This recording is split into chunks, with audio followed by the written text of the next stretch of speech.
নমস্কার বন্ধুরা, খবর সন্ধান চ্যানেলে আপনাদের প্রত্যেককে স্বাগত জানাচ্ছি। এই মুহূর্তের আবার দক্ষিণবঙ্গের জন্য পশ্চিমবঙ্গের ক্ষেত্রে আবার একটা গুরুত্বপূর্ণ আপডেট পাওয়া যাচ্ছে।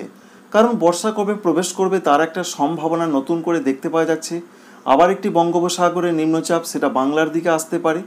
অন্যদিকে আরও যে আপডেট রয়েছে, তাপপ্রবাহ চলতে পারে আজকে 2 থেকে 3টি জেলাতে।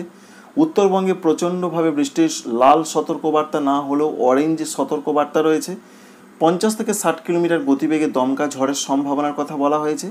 এই সমস্ত কিছু আপনাদের জানিয়ে দেব যে আজকে এবং আগামী দিনে পশ্চিমবঙ্গের জেলায় জেলায় কেমন আবহাওয়া পরিস্থিতি থাকার সম্ভাবনা রয়েছে। প্রথমেই পশ্চিমবঙ্গের দক্ষিণবঙ্গের আপডেটটি আপনাদের সঙ্গে শেয়ার করব। বিহার সংলগ্ন জায়গায় রয়েছে একটি ঘূর্ণাবর্ত, তা থেকে একটি অক্ষরেখা বিরাজ করছে, যার ফলে পশ্চিমবঙ্গের দক্ষিণবঙ্গে না হলেও উত্তরবঙ্গে প্রচুর পরিমাণে জলীয় বাষ্প ঢুকছে। বৃষ্টি হয়েছে, বৃষ্টির সম্ভাবনা আজকে আরও বেশি রয়েছে। আলিপুরদুয়ারে উত্তরবঙ্গের মধ্যে সবথেকে বেশি বৃষ্টি হয়েছে। দক্ষিণবঙ্গের মধ্যে মুর্শিদাবাদ জেলাতে সবথেকে বেশি বৃষ্টি হয়েছে গত কয়েকদিন ধরে। তবে পশ্চিমবঙ্গের দক্ষিণবঙ্গের জন্য যে তথ্য বা আপডেট বলা হয়েছে আজকে, তাতে আজকে জেলায় জেলায় ঝড় বৃষ্টি বাড়তে পারে। সম্ভাবনা সবথেকে বেশি রয়েছে আজকে ঝড় বৃষ্টি হওয়ার নদিয়া জেলা, বীরভূম জেলা, মুর্শিদাবাদ জেলা, সঙ্গে রয়েছে পূর্ব বর্ধমান, পশ্চিম বর্ধমান, এছাড়া উত্তর 24 পরগনা। এই জেলাগুলোর দিকে ঝড় বৃষ্টির সম্ভাবনাটা আজকে অনেকটাই বেশি রয়েছে। অন্যান্য জেলাগুলোতেও কিন্তু হবে না তা নয়, হালকা ধরনের বজ্রবিদ্যুৎ সহ ঝড় বৃষ্টি হতে পারে। এর সঙ্গে নতুন করে আরেকটি তথ্য বা আপডেট আমরা লক্ষ্য করতে পারছি। প্রচণ্ড গরম পরিস্থিতি থাকার সম্ভাবনা রয়েছে কলকাতা, হাওড়া, হুগলি, 24 পরগনা, এছাড়া রয়েছে বিশেষ করে উত্তর 24 পরগনার সঙ্গে পূর্ব বর্ধমান, এছাড়া রয়েছে পশ্চিম বর্ধমান। এই জেলাগুলোর দিকে প্রচণ্ড আর্দ্রতাজনিত অস্বস্তি এবং গরমটা বজায় থাকছে। তবে সবথেকে বড় ব্যাপার দক্ষিণ 24 পরগনা এবং পশ্চিম মেদিনীপুরে বলা হয়েছে আজকে তাপপ্রবাহ চলতে পারে। গতকালও সেরকম একটা দেখতে পাওয়া গিয়েছিল বা অনুভূত হয়েছিল, আজকেও কিন্তু সেই রকমই একটা সম্ভাবনা রয়েছে তাপপ্রবাহ চলার দক্ষিণ 24 পরগনা, পশ্চিম মেদিনীপুরে। সুতরাং পশ্চিমবঙ্গে দক্ষিণবঙ্গে দুটো জেলাতে তাপপ্রবাহ, বাকি জেলায় গরম ভাবটা প্রচণ্ডভাবে বাড়বে। এর সঙ্গে বৃষ্টির সম্ভাবনা রয়েছে আজকে এবং আগামীকাল। দক্ষিণবঙ্গে বিক্ষিপ্ত ধরনের বৃষ্টি হতে পারে, তবে সবথেকে সম্ভাবনা নদিয়া, বীরভূম, মুর্শিদাবাদ, সঙ্গে রয়েছে পূর্ব বর্ধমান, পশ্চিম বর্ধমান এবং সংলগ্ন যেমন রয়েছে 24 পরগনা উত্তর, এখানে কিন্তু এরকম একটা পরিস্থিতি হতে পারে। আগামীকালে যে আপডেট রয়েছে দক্ষিণবঙ্গের জেলায় জেলায় ঝড় বৃষ্টির সম্ভাবনা রয়েছে। বিক্ষিপ্তভাবে ঝড় বৃষ্টি হতে পারে, প্রত্যেকটা জেলার দিকে বলা হয়েছে যে ঝড় বৃষ্টি হতে পারে। সুতরাং 4 তারিখ এবং 5 তারিখ এই দুটো দিন পশ্চিমবঙ্গে দক্ষিণবঙ্গে ঝড় বৃষ্টির সম্ভাবনা অনেকটাই স্বস্তি এনে দেবে মানুষজনকে। অন্যদিকে উত্তরবঙ্গের জন্য যে আপডেট রয়েছে, উত্তরবঙ্গে ভারী বৃষ্টি চলেছে, আজকেও চলার সম্ভাবনা রয়েছে। অরেঞ্জ অ্যালার্ট রয়েছে বিশেষ করে উত্তর দিনাজপুর, সঙ্গে রয়েছে আলিপুরদুয়ার, এছাড়া রয়েছে জলপাইগুড়ি। এই জেলাগুলোর দিকে প্রবল বৃষ্টি হতে পারে কিছু কিছু জায়গায়, সঙ্গে 50 থেকে 60 কিলোমিটার গতিতে প্রবল ঝড় বইতে পারে। তো বাকি যে জেলাগুলো রয়েছে যেমন মালদহ রয়েছে, দক্ষিণ দিনাজপুর রয়েছে, এখানে যে বৃষ্টি হবে না তা নয়, এখানেও বৃষ্টির সম্ভাবনা রয়েছে, সঙ্গে দমকা ঝোড়ো হাওয়া দিতে পারে এমনটাও পূর্বাভাস রয়েছে, তবে 30 থেকে 40 কিলোমিটার গতিবেগে।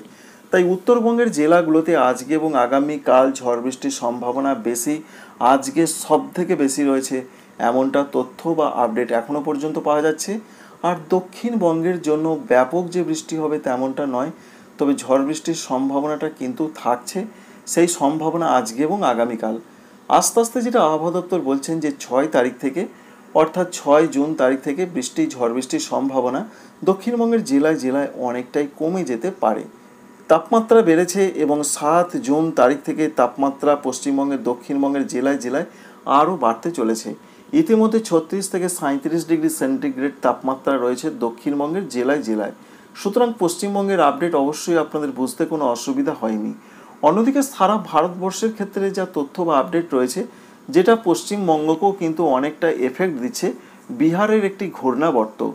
তবে ত্রিপুরা, মণিপুর, মিজোরাম, নাগাল্যান্ড এই সমস্ত রাজ্যগুলোর ক্ষেত্রে আজকে এবং আগামীকাল মাঝারি থেকে 2-1 জায়গায় ভারী বৃষ্টিপাত হওয়ার সম্ভাবনার কথা বলা হয়েছে। অন্যদিকে আরও যে আপডেট রয়েছে, ত্রিপুরা, মণিপুর, মিজোরাম, নাগাল্যান্ডে 72 ঘন্টা পর থেকে বৃষ্টি অনেকটা কমতে পারে এমন একটা তথ্য রয়েছে। অন্যদিকে রয়েছে আসাম, মেঘালয়, অরুণাচল প্রদেশ। এই 3টি রাজ্যের ক্ষেত্রে যা তথ্য রয়েছে, সেখানেও কিন্তু মাঝারি থেকে ভারী 2-1 জায়গায় অতি ভারী বৃষ্টি হতে পারে। সেই সম্ভাবনা কিন্তু আস্তে আস্তে পরবর্তী ক্ষেত্রে কমবে 5 তারিখের পর। এখনই কিন্তু নয়, আজকে এবং আগামীকাল ঝড় বৃষ্টির সম্ভাবনা তাই সব থেকে বেশি রয়েছে উত্তর পূর্বাঞ্চলের রাজ্যগুলো, পূর্ব ভারতের রাজ্যগুলোর ক্ষেত্রে এমনটা তথ্য রয়েছে। ঝাড়খণ্ডের ক্ষেত্রে ব্যাপক ঝড় বৃষ্টির খবর নেই, তবে সেখানে যে আপডেট রয়েছে হালকা মাঝারি ঝড় বৃষ্টিটা হতে পারে আজকে এবং আগামীকাল, এমনটাই প্রধানত পূর্বাভাস রয়েছে। তবে ঝাড়খণ্ডে গরম এবং আর্দ্রতাজনিত অস্বস্তি বেশ বেড়েছে এবং আরও বাড়ার সম্ভাবনা নতুন করে লক্ষ্য করতে পারা যাচ্ছে। এই রয়েছে মোটামুটি পার্শ্ববর্তী পশ্চিমবঙ্গের জেলাগুলোর ক্ষেত্রে আপডেট। অন্যদিকে দক্ষিণ ভারতের মধ্যে কেরল এছাড়া কর্ণাটক এদিকেই ভারী বৃষ্টি হবে, অন্যান্য জায়গায় মাঝারি ধরনের বৃষ্টি হতে পারে। তেমন যে ব্যাপক বৃষ্টি হবে তেমনটা খবর এখনও পর্যন্ত নেই। আশা করছি বুঝতে পারলেন কোথায় কেমন পূর্বাভাস আমরা লক্ষ্য করতে পেরেছি। এক লাইনে যদি বলি, পশ্চিমবঙ্গে দক্ষিণবঙ্গে আজকে এবং আগামীকাল ঝড় বৃষ্টি হবে, তারপর ঝড় বৃষ্টি কমতে পারে। আর উত্তরবঙ্গের জেলাগুলোতেও আগামীকাল পর্যন্তই ঝড় বৃষ্টি হবে, তারপর ঝড় বৃষ্টি কমবে। এই পর্যন্ত আপডেট আমরা পেয়েছি। সব থেকে যেটা এখন বড় খবর, নিম্নচাপ তৈরির আবার সম্ভাবনার ক্ষেত্র দেখাচ্ছে ECMWF এই মডেলটি। সেই মডেল দেখাচ্ছে 15 তারিখের আশেপাশে একটি ঘূর্ণাবর্ত তৈরি হতে পারে উত্তর বঙ্গোপসাগর এবং সংলগ্ন পশ্চিমবঙ্গ উপকূলের দিকে, যার ফলে সেটি আস্তে আস্তে ধীরে ধীরে শক্তি বাড়াবে এবং শক্তি বাড়িয়ে নিম্নচাপে রূপান্তরিত হতে পারে 17 জুন তারিখের দিকে। যেটা দেখা যাচ্ছে যে ওখানে বৃষ্টির সম্ভাবনা তৈরি হবে এবং বৃষ্টির সম্ভাবনা থেকেই কিন্তু যা বুঝতে পারা যাচ্ছে তাপমাত্রা আবার ডাউন হতে পারে। পশ্চিমবঙ্গে দক্ষিণবঙ্গের মধ্যে যে সমস্ত জেলাগুলোতে বৃষ্টির সম্ভাবনা বাড়বে নতুন নিম্নচাপের জন্য, সেই জেলাগুলোর নাম রয়েছে যেমন 24 পরগনা, দক্ষিণ পূর্ব মেদিনীপুর, পশ্চিম মেদিনীপুর, ঝাড়গ্রাম, বাঁকুড়া, পুরুলিয়া, অর্থাৎ উপকূলবর্তী জেলা এবং পার্শ্ববর্তী পশ্চিম দিকের জেলাগুলোতে ঝড় বৃষ্টির সম্ভাবনাটা সব থেকে বেশি থাকার কথা রয়েছে। 15 তারিখ থেকে কিন্তু ঝড় বৃষ্টি শুরু হয়ে যাবে জুন মাসের 16, 17 এবং 18 তারিখ পর্যন্ত বেশ কিছু কিছু জায়গায় ঝড় বৃষ্টি চলতে পারে। তো বন্ধুরা, বুঝতেই পারছেন যা পরিস্থিতি, নতুন করে নিম্নচাপ, সেই নিম্নচাপের জন্য আবার বাংলার দিকেই প্রচণ্ড প্রভাব পড়ার সম্ভাবনা রয়েছে। এবার সব থেকে বড় কথা, দক্ষিণ পশ্চিম মৌসুমি বায়ু কবে প্রবেশ করতে পারে পশ্চিমবঙ্গে, দক্ষিণবঙ্গে। আপাতত যেভাবে দেখতে পাচ্ছি আমরা, আজকে এবং আগামীকাল বৃষ্টি হবার কথা বলা হলেও প্রচণ্ড যে বৃষ্টি হবে তেমনটা খবর দক্ষিণবঙ্গের জন্য নেই। তাই যেটা আশা করতে পারছি আমরা 15 বা 16 তারিখে, যখন আবার পশ্চিমবঙ্গের দক্ষিণবঙ্গের পাশাপাশি অন্যান্য জায়গায় ঝড় বৃষ্টির সম্ভাবনা বাড়তে পারে এবং দুর্যোগের পূর্বাভাসটা আবার নতুন করে দেখা দিতে পারে। সুন্দরবন, গোসাবা, কুমিরমারি, ঝাড়খালি, দীঘা, মন্দারমণি এই সমস্ত জায়গায় আবার প্রবল বৃষ্টির একটা সম্ভাবনা এই মুহূর্তে আমরা দেখতে পাচ্ছি। তাই সেটা আপনাদের সঙ্গে শেয়ার করলাম। সুতরাং নতুন সিস্টেম বঙ্গোপসাগরে অবশ্যই আসছে, তার হাত ধরেই কিন্তু দক্ষিণ পশ্চিম মৌসুমি বায়ু বা বর্ষা পুরোপুরিভাবে পশ্চিমবঙ্গে দক্ষিণবঙ্গে সেট হয়ে যাবার একটা সম্ভাবনা বা ক্ষেত্র আমরা প্রধানত লক্ষ্য করতে পারছি।